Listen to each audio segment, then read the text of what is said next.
Boeholt, and I'm the spokesperson for the Stop Wild Olympics. When we first learned about this, they've been sneaking around the Olympic Peninsula for 2 years before they came down here to Grace Harbor. So we were behind the gun.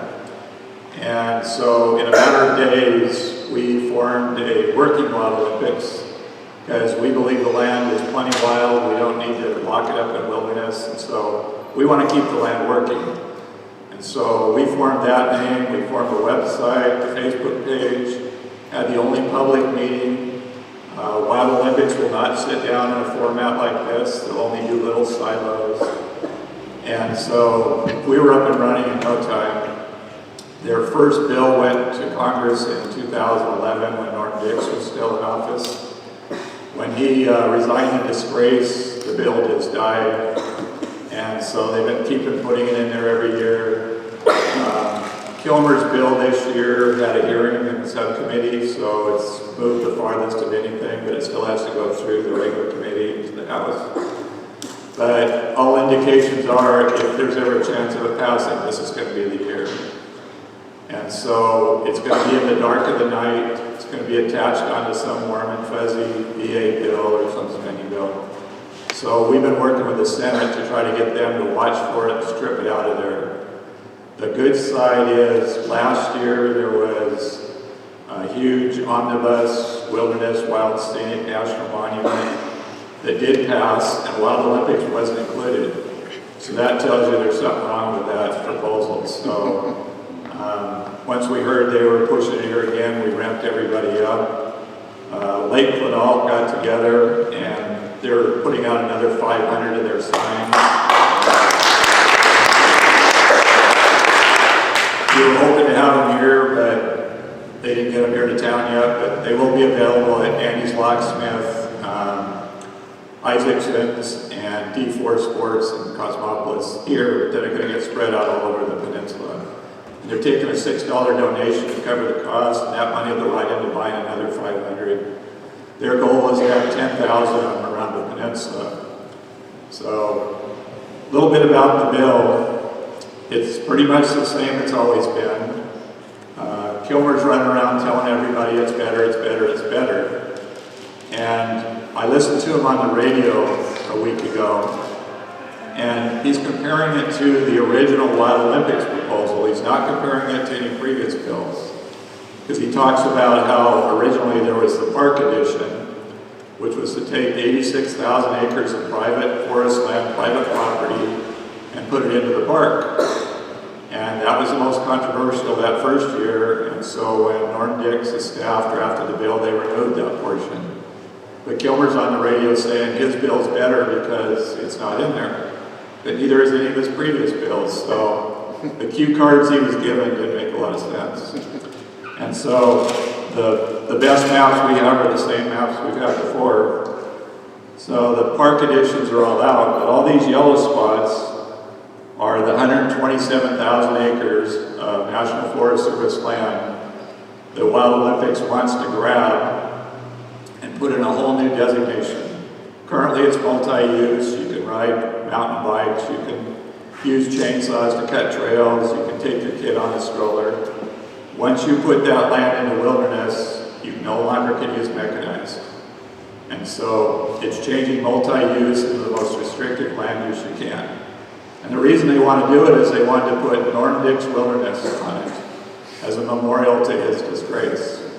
And so Murray has vowed she's going to do everything she can to get his name on this land. And we're going to do everything we can to not get his name on that land. So put it on an indictment.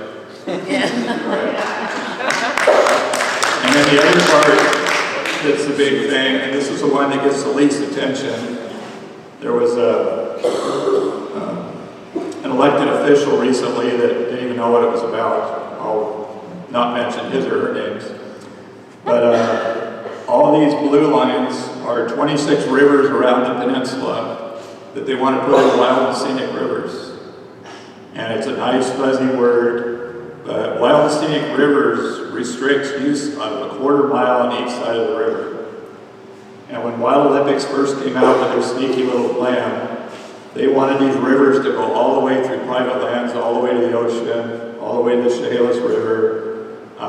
The total package was 500,000 acres. Right now the bill is 250,000 acres. So they say it's better, but the way I look at it, it's less bad. And so we've been fighting it. And the best way to explain it is, if you're at your house and you look down in the backyard and somebody was sneaking around, you go out and want to know what they're doing. So that's what Wild Olympics is doing. They're sneaking around the peninsula. Nobody knows they're doing anything for a couple of years. So you go out and you confront this person. What are you doing in my backyard? Well, we kind of like your backyard and we think we want it. And you're like, no way. And they say, well, how about if we just take half of it? That's a compromise. No way. No land.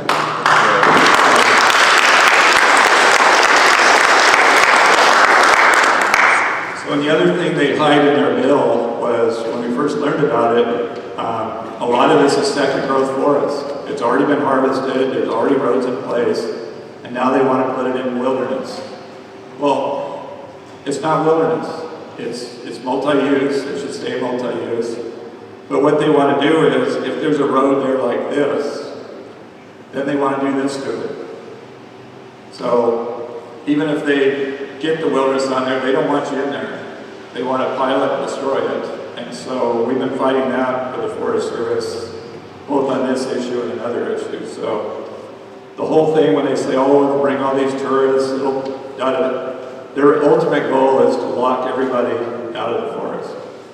And recently I had a discussion about, we should support the Wild Olympics, because in 40 years they're going to have the whole peninsula, so we should give in now. Over my dead body. We're going to fight now, and we're going to continue to fight. So, I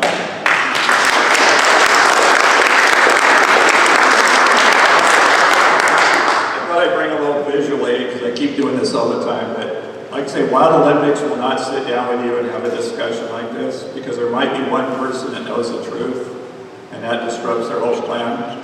So they'll invite you to little secret meetings or like that. And then they bring their wild only Kool-Aid. It's got all the warm and fuzzies, and we're going to save the water, and we're going to protect all this. But you get drunk on it, and it sounds good, but then the reality kicks in. So we have the truth serum here. And so once we start telling the truth, then people start changing their minds.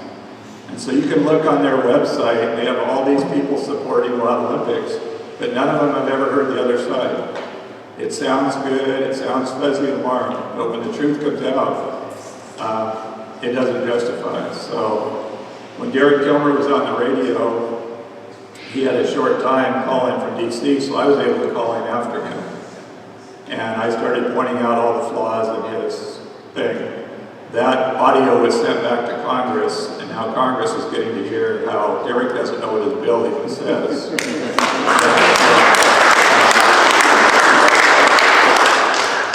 And the other part that really bugs me about Wild Olympics is they have these highly paid staff that get paid to run around and do all this. And so when you actually sit down with them and you go head to head with them, they get up and run out of the room. I've had several debates with little Johnny Owen from Seattle, that's their highest paid person. And every time we get into a debate discussion, he loses and runs out of the room. And now he won't be in the same room with me anymore. So that tells you right there, they don't have a justification. So we're going to still call it a land grab. Some people debate that, but the land is there. It's currently multi-use. We can all use it, but they're trying to grab it, put wilderness on it, put wild scenic on it, and you're not going to have access to it. So it's a land grab. Thank you. Okay.